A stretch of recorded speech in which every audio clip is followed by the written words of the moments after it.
বাংলাদেশে যখন আমরা সংস্কারের প্রচুর আলাপ তুলতেছি, পার্টিকুলারলি গণ অভ্যুত্থানের পর থেকে, এবং আমরা দেখতে পাচ্ছি যে অলমোস্ট কোনো আকাঙ্ক্ষা পূরণ হচ্ছে না। যেই সংস্কারটা আমরা করতে চাচ্ছি সেই সংস্কারগুলো আসলে বাস্তবায়ন করা যাচ্ছে না। তো আমরা গত এক বছর থেকে আসলে বোঝার চেষ্টা করতেছি, পার্টিকুলারলি ঐকমত্য কমিশনে যে আমরা জুলাইতে লম্বা আলোচনা করলাম, এই সময়টা জুড়ে এবং আগস্টেও, যে আসলে সমস্যাটা কোথায়, সংকটটা কোথায়, যে এত ভালো ভালো সিদ্ধান্ত হচ্ছে। উপদেষ্টাদেরকেও জিজ্ঞেস করতেছি বিভিন্ন জায়গাতে যে সিদ্ধান্তগুলো বাস্তবায়ন হচ্ছে না কেন, সংকটটা কোথায়, কোথায় আটকে গেছি আমরা। তো এই পুরো বোঝার চেষ্টার ভিতরে দেখলাম যে এই রাষ্ট্রের প্রত্যেকটা ভালো কাজ যেখানে গিয়ে আটকে যায় সেটা হচ্ছে আমলাতন্ত্র। এবং এই আমলাতন্ত্রদের ব্যাপারে, আমলাদের ব্যাপারে আহমদ ছফার সে বিখ্যাত কথা আছে, আমলারা নিজেরাই একটা দল এবং এই দলের কাউকে জেলে যেতে হয় না।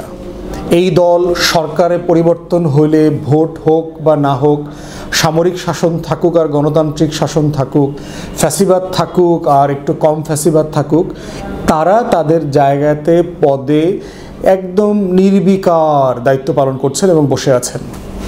এবং আমরা এটা খুব অনুভব করছি, বিশেষ করে তরুণরা যারা গণ অভ্যুত্থানে নেতৃত্ব দিয়েছে, সম্মুখ সারির যোদ্ধা যারা ছিলেন, তারা খুব করে এটা বোঝার চেষ্টা করছেন এবং হারে হারে টেরও পাচ্ছেন যে আসলে এত এত পরিবর্তনের স্বপ্ন, আকাঙ্ক্ষা কোথায় গিয়ে দিন শেষে আটকে যায়।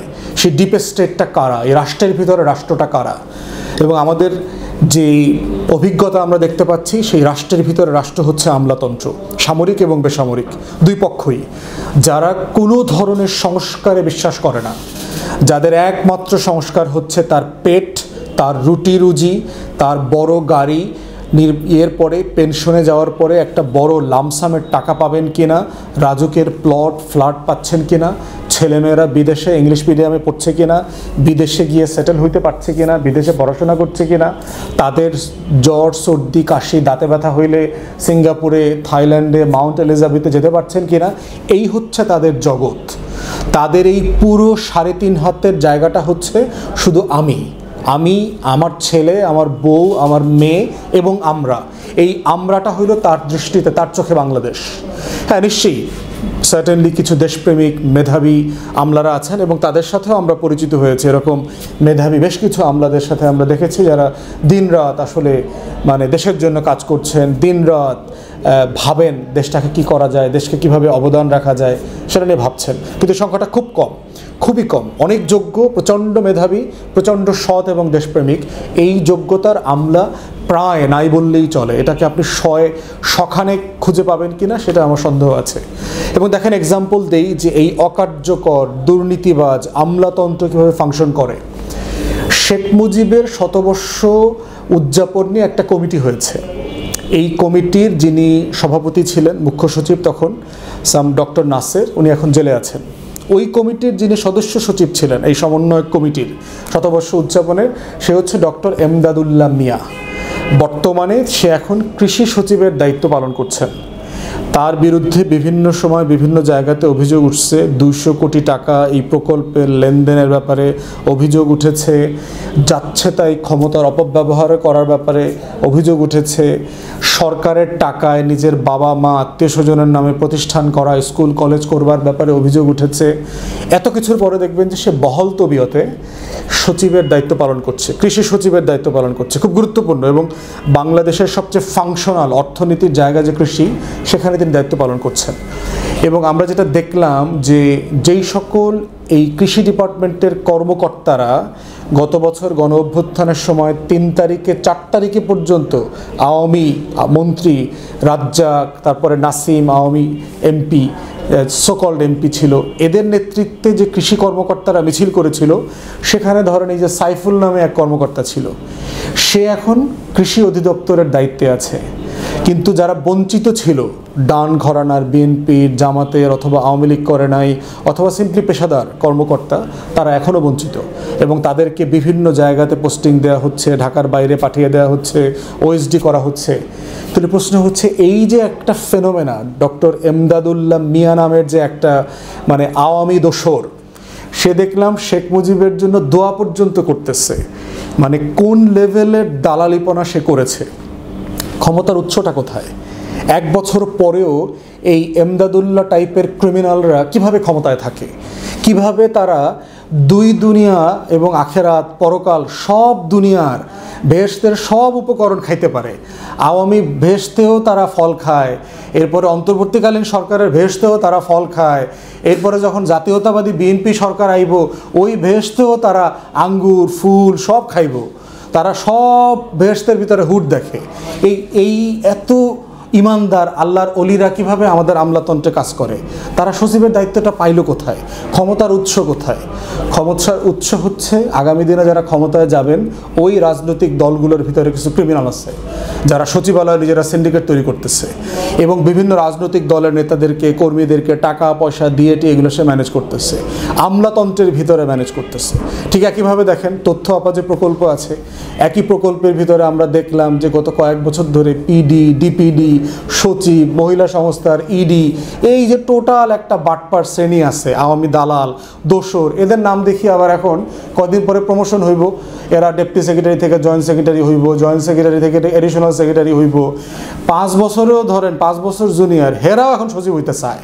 এই ক্রিমিনাল সিন্ডিকেট বাড়ি গোপালগঞ্জ 6 বছর ধরে এক পোস্টে আছে, এখন কোনো পদ রদবদল হয় না।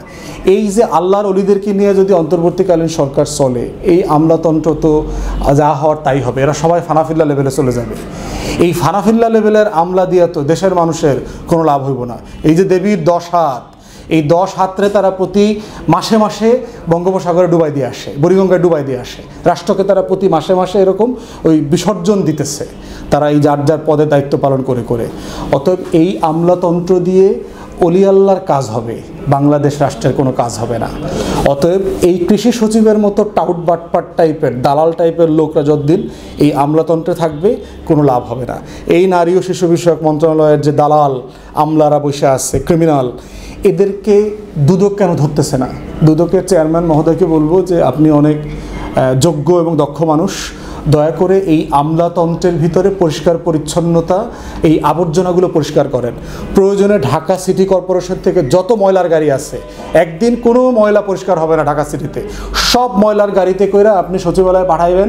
আমলাতন্ত্রের ভিতরে যত ময়লা আবর্জনা আছে ওই দিনকার ময়লার গাড়িতে করে এদেরকে তুলে নিয়ে আসবে, আইনা দুদকের মাধ্যমে কোর্টে পাঠায় দিবে। এইভাবে আল্লাহর অলিদের যেগুলো আছে, এগুলো ইবলিস রূপী আল্লাহর অলি, এদেরকে আপনারা ডিল করেন। তা না হইলে এই রাষ্ট্র ফানাফিল্লা হয়ে যাইব। এই রাষ্ট্রে দেবী দুর্গার মতো বিসর্জন দিয়ে দেওয়া লাগবে বুড়িগঙ্গায়, এই রাষ্ট্র থাকবে না। অতএব আমরা চাই একটা কার্যকর, দেশপ্রেমিক, ব্রিলিয়ান্ট আমলাতন্ত্র, যেই আমলাতন্ত্রের মধ্য দিয়ে বাংলাদেশ সত্যি বদলাবে। আদারওয়াইজ এই সংস্কারগুলো কোনো কাজে লাগবে না। এবং দেখেন ঐকমত্য কমিশনে আমরা এতগুলো বিষয় নিয়ে এজেন্ডাভুক্ত আলোচনা করেছি, আমলাতন্ত্রের সংস্কারকে এজেন্ডাভুক্ত করতে পারি নাই এবং তারা এইটা এজেন্ডাভুক্ত করতে দেয় নাই। ঐকমত্য কমিশনকে আমরা বারবার বলছি আমলাতন্ত্রের সংস্কার নিয়ে আমরা কথা বলতে চাই, ব্রিফিংয়ে বলেছি। কিন্তু দেখেন যে এই যে রাষ্ট্রের ভিতরে রাষ্ট্র, যে আপনি রাস্তায় রক্ত দেবেন, আপনার স্বপ্নের কথা দেয়ালে দেয়ালে লিখবেন, কিন্তু এই ক্রিমিনাল ইবলিস সিন্ডিকেট তারা এগুলো আপনার সংস্কার করতে দেবে না, এই রাষ্ট্রটাকে জনগণের রাষ্ট্র হইতে দেবে না। অতএব এই লড়াইটা আমরা দেখতে পাচ্ছি জুলাই সনদের উপর ভিত্তি করে আগামী দিনের যে গণ অভ্যুত্থান, সেই গণ অভ্যুত্থান হবে আমলাতন্ত্রের বিপক্ষে এবং সামরিক আমলাতন্ত্রের মধ্যেও। আর্মড ফোর্সেসের সিনিয়র লিডারশিপে এখনও দিল্লির গোলামরা বসে আছে, আমাদের গোয়েন্দা সংস্থাগুলোর ভিতরে এখনও দিল্লির গোলামরা বসে আছে। এবং দেখবেন এই যে বিউপিতে একটা ইউনিভার্সিটিতে 4 জন ভারতীয় এখনও চাকরি করতেছে, ওদেরকে এখনও দেশে পাঠায় নাই, ওদের চাকরির চুক্তি এখনও বাতিল করে নাই। তাহলে আপনি সেই দেশ সংস্কার করবেন কিভাবে? এবং এই যে দেখেন বিমান বাহিনী প্রধানের বিরুদ্ধে এত অভিযোগ, তারপর মাইলস্টোনের ঘটনার পরেও আমরা দেখতে পাচ্ছি যে এখনও তারা কোনো শিক্ষা নেয় নাই, ভিতরে ব্যাপক কিভাবে লুকোচুরি করা যায়, ধামাচাপা দেওয়া যায়, সেই প্রক্রিয়া চলতেছে বিমান বাহিনীর মধ্যে। একজন পাইলট শহীদ হওয়ার পরেও, এতগুলো শিশু মারা যাওয়ার পরেও এই সামরিক বেসামরিক আমলাতন্ত্রের বিরুদ্ধে জুলাই সনদের ভিত্তিতে আগামী দিনের অভ্যুত্থান হবে যদি এই আমলারা নিজ দায়িত্বের সংস্কারের মধ্যে না আসে। এবং সেই গণ অভ্যুত্থান থেকে কোনো রাজনৈতিক দল যত শেল্টার দেখ, এই শেল্টার কোনো কাজে লাগবে না। অতএব বদলান, আপনার খাইসলত বদলান, ইবলিসের জীবন থেকে ফিরে এসে সত্যিকার সাধারণ মানুষের নাগরিকের জীবনে ফিরে আসেন। তা না হলে যত বড় পদে আছেন, বিদেশে যাবেন, অবসরে যাবেন, আপনার ট্রেইল খুঁজে বের করা হবে, আপনার আমলনামার খতিয়ান বের করা হবে এবং আপনাকে বিচারের মুখোমুখি করা হবে একদিন ইনশাআল্লাহ। ধন্যবাদ।